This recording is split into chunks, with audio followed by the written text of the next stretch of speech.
ඉතින් ආයුබෝවන් ඔයාලට සුබ දවසක් වෙන්න කියලා ප්‍රාර්ථනා කරනවා. අදත් අපි ඔයාලට ලස්සන මෝස්තර චිත්‍රයක් අඳින හැටි අරගෙන ආවා. අපේ පරණ පාඩම් වලින් ඔයාලට ලස්සන වාටි මෝස්තර අඳින හැටි අපි කියලා දුන්නා. ඉතින් වාටි මෝස්තරයක් යෙදෙන්නේ කොතනද කියලා ඉතාමත් හොඳින් පැහැදිලි කරලා අපි පරණ වීඩියෝස් වල මෝස්තර ගැන ගොඩක් කතා කළානේ. අද අපි ඔයාලට ලස්සන වාටි මෝස්තරයක් ඉදිරිපත් කරනවා. බලන්න ඉතින් මේ වාටි මෝස්තරය ඕගොල්ලොන්ට කොච්චර ප්‍රයෝජනවත් වේවිද කියලා.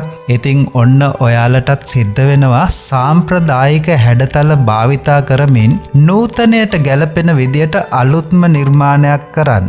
අදත් අපි ඒ වගේ නිර්මාණයක් තමයි අරන් ඇවිල්ලා තියෙන්නේ. ඉතින් මේ නිර්මාණය බලද්දි සාම්ප්‍රදායික ලියවැල් විතරක් නෙවෙයි, ගොඩක් මෝස්තරවල පුංචි කොටස් එකට එකතු කරලා ඉතාම ලස්සන විදියට ගලපගත්තු නූතනයට ගැලපෙන මෝස්තරයක් තමයි අපි මේ අද පෙන්නලා තියෙන්නේ. ඉතින් මේ මෝස්තරය අඳින්න ඕගොල්ලොන්ට භාවිතා කරන්න වෙන්නේ පැස්ටල් මාධ්‍යයෙන් හින්දා ඕගොල්ලෝ පැස්ටල් පාට පෙට්ටියක් අරගෙන මේ මෝස්තරය ඇඳලා පාට කරන්න ලෑස්ති වෙමු. ඉතින් මතකයිනේ පැස්ටල් භාවිතා කරනකොට ටිකක් ඝන පෘෂ්ඨයක් තියෙන ගැලපෙන කොලයක් තෝරගන්න ඕන කියලා. හොඳයි, ඉතින් කොලයක් තෝරගෙන පැන්සලකුත් තෝරගෙන ඊට අවශ්‍ය කලමනාටිහිකුත් තෝරගෙන මේ චිත්‍රය අඳින්න පටන් ගමු.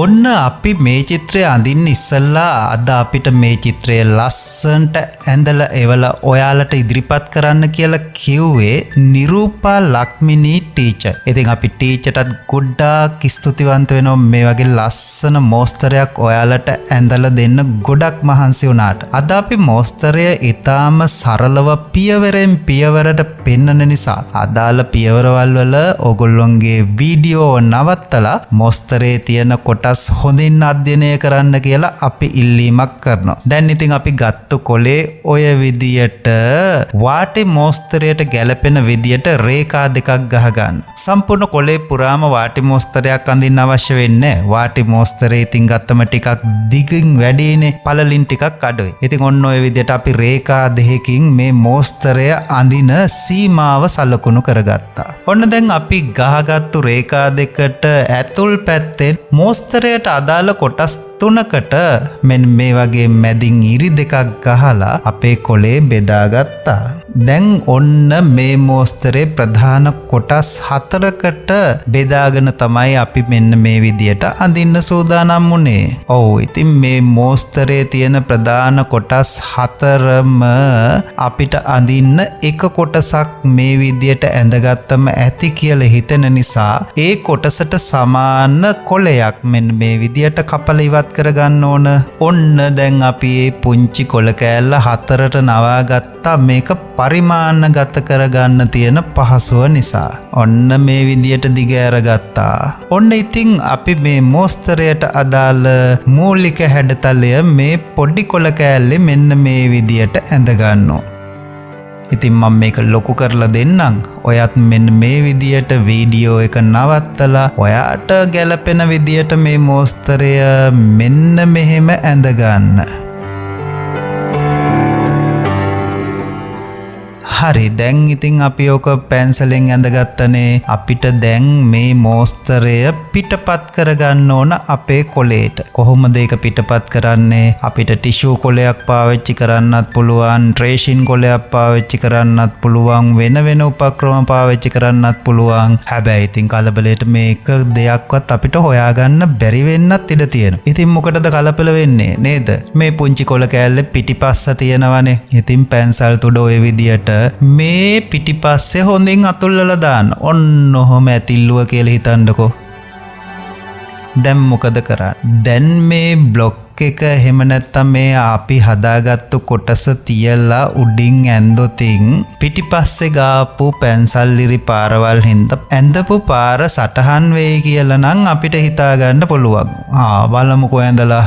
ඔන්න දැන් අපි මැදින්ම තියාගත්තා. මතකනේ අපි කොලේ නවාගත්ත 4ට නවාගත්තම අන්නේ නැමුම් පාරවල් දිගේ අපිට අදාළ මෝස්තරේ හරි මැද තියෙන රේඛාවට කොලේ ඔන්න ඔහොම තියලා හොඳින් අල්ලගත්තා. දැන් ඉතින් වැඩේ කරන්න පටන් ගමු. මේ කූඩින් පැන්සල් පාරවල් ටික ඇඳ ගන්න. ඔන්න බලන්නකෝ අපි මේ විදියට බ්ලොක් එක තියලා මෙන්න මෙහෙම ඇඳ ගන්න ඕන. අන්න දැන් පැන්සල් පාරවල් ටික වැදිලා තියෙනවා පේනවනේ. ඉතින් පැන්සල් පාරවල් වදිනෝ අඩු වෙනකොට එහා පැත්තේ ආපහු පැන්සල් තුඩෙන් ටිකක් අතුල්ලලා ගත්තම වැඩේ හොඳට කෙරේවි කියලා හිතේවි ඔයගොල්ලොන්ට. ඔන්න දැන් අපි පිටපත් කරගෙන එනවා ඔය විදියට අවසානය දක්වාම. හරියට හරි. දැන් ඔන්න අවසාන දෙකලවර අපිට ඕන මේකෙන් භාගේ කලින් ඔන්න අපි මේක දෙකට නවා ගත්තෝ හින්දා අපිට ඒක ගොඩක් ප්‍රයෝජනවත් වුණා. ඉතින් ඔයාලට මේ කොලේ කරකවල එහා පැත්තට ඇල්ලුවත් හරියට මෝස්තරයේ කෙලවරවල් දෙක එකට එකතු වෙන විදිය බලා ගන්න පුළුවන්. ඉතින් ව්‍යාප්ත මෝස්තරයක් වුණාම එක දිගට යෙදෙනවනේ. මේකත් ඒ විදියට ප්‍රින්ට් කරගන්න පුළුවන් විදියට පාරිහාරික ද්‍රව්‍යයකට භාවිතා කරන්න තමයි අපි මෙන්න මේ විදියට චිත්‍රය නිර්මාණය කරගත්තේ.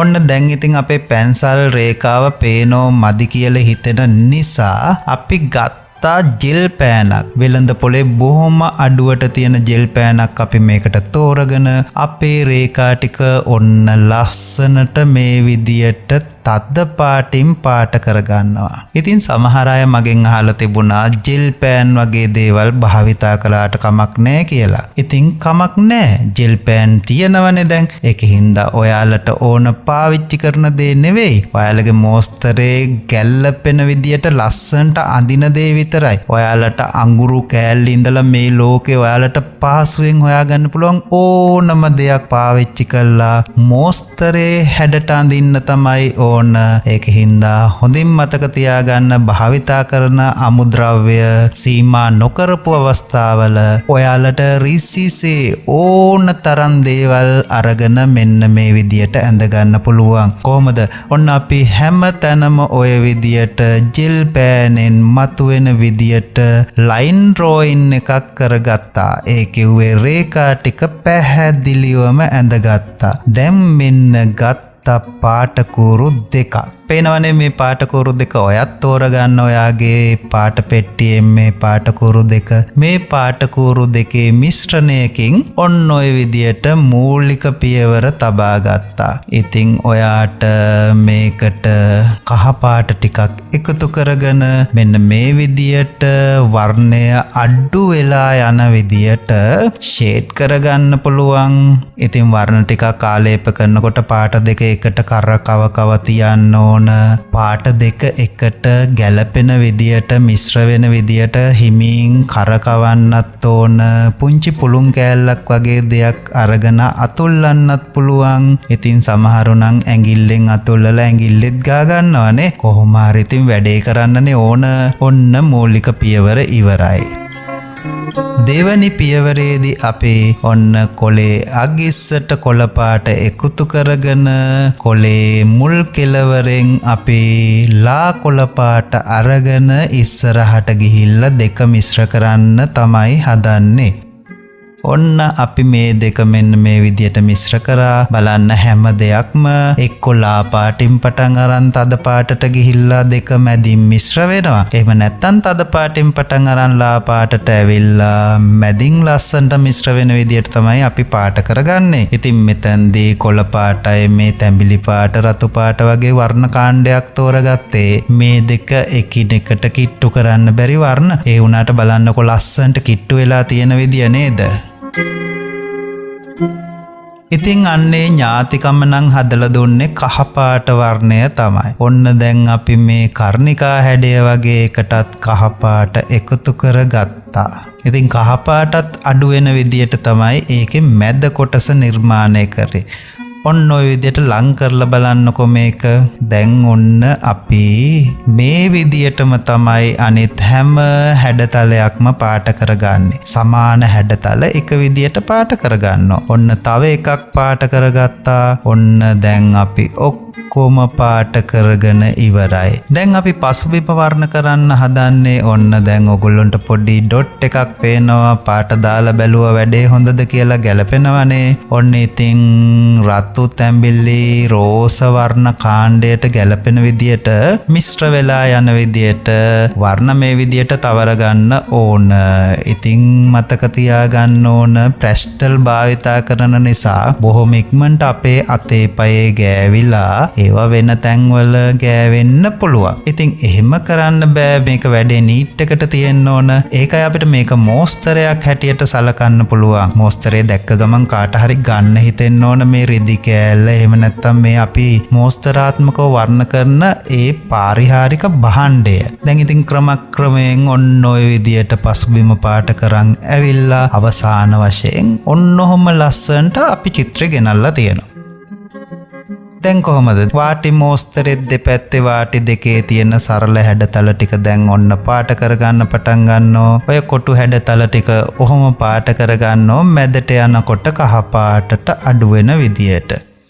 ඔන්න දැන් ඒ ටිකත් ඉවරයි. දැන් ඒකේ පසුබිමට ඕනනම් අපි කළු පාටට ටිකක් කිට්ටු වර්ණයක් ඔය විදියට ආලේප කරගන්න පුළුවන්. ඔන්න අපි දැන් නෙළුම් පෙති මෝස්තරේ වගේ එකත් පාට කරන්න පටන් ගත්තා. අන්න බලන්න මේවා හරි සරල විදියට තමයි පාට කරන්නේ. පෙත්තේ මැද අඳුරුයි පෙත්තේ කෙළවර ආලෝකවත් වර්ණයෙන් පාට කරලා තියෙන්නේ. ඒ වගේම පසුබිම ටිකක් රතු දුඹුරු වර්ණයෙන් තමයි අපි පාට කරලා තියෙන්නේ. ඉතින් දැන් අපි මේ අවස්ථාව වෙනකොට මේක මැද තියෙන පුංචි රේඛා පවා කහ පාටට හුරු ටිකක් තද වර්ණයකින් කොටින්ම කියනවා නම් yellow ochre වාගේ වර්ණයකින් පාට කරන් තියෙන්නේ.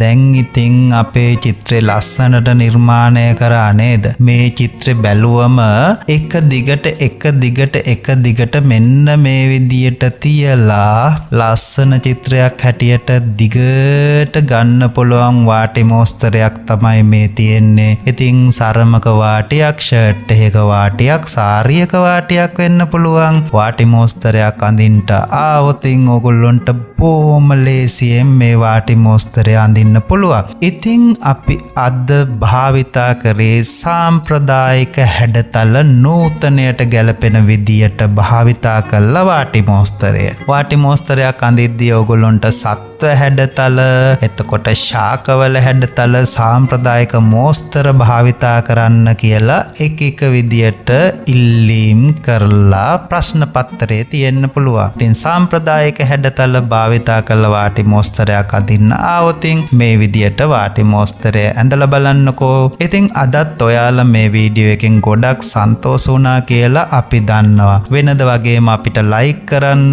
මතක ඇතුව යටින් කමෙන්ට්ස් කරලා තියන්න. ඒ වගේම ඔයා අපිව සබ්ස්ක්‍රයිබ් කරලා නැත්නම් දැම්මම සබ්ස්ක්‍රයිබ් කරන්න. පුංචි බෙල් සලකුණක් තියෙනවා අන්න එතන. ඒ නොටිෆිකේෂන් බෙල් එකත් ක්ලික් කරලා තියන්න. ඔයාට පුළුවන් ඉක්මනටම අපි දාන අලුත් වීඩියෝස් ගෙන්න ගන්න. ඉතින් මේ වීඩියෝ එක බලන ගුරුවරු ඉන්නවනම් ඉතින් ඔයාටත් පුළුවන් ඔයා ඇඳපු මේ විදිහේ පියවර වශයෙන් චිත්‍ර තියෙනවනම් දරුවන්ට මේ වගේ ලස්සන වීඩියෝ එකකට එකතු කරන්න දෙන්න. එහෙම වුණොත් අපිට පහලින් කමෙන්ට්ස් කරලා තියන්න. අපි ඔයාගේ චිත්‍ර ඉක්මනටම ගෙන්නගෙන මේ විදිහේ ලස්සන වීඩියෝ එකකට එකතු කරගන්න. ඉතින් දුවේ පුතේ අදට අපි සමුගන්නම්. ඔයාට සුබ අනාගතයක් ප්‍රාර්ථනා කරනවා. අලුත්ම වීඩියෝ එකක් කරන් ඉක්මනටම එනවා ඔයගොල්ලෝගේ ගෙදරට. අන්න එතකන් ඔයාලා ගෙදර ඉඳන්ම ඉගෙන ගන්න. ඔන්න ඉතින් මේ දවස්වල ලෝකේ පුරාම කොරෝනා වෛරසය සීඝ්‍රයෙන් ව්‍යාප්ත වෙනවනේ. ගෙදර ඉන්න මේ වගේ දේවල් බලලා ගොඩාක් හොඳින් ඉගෙන ගන්න කියලා අපි ඔයාලට ආරාධනා කරනවා. ඉතින් සුබ අනාගතයක් වේවා කියලා ප්‍රාර්ථනා කරනවා සියලු දෙනාට.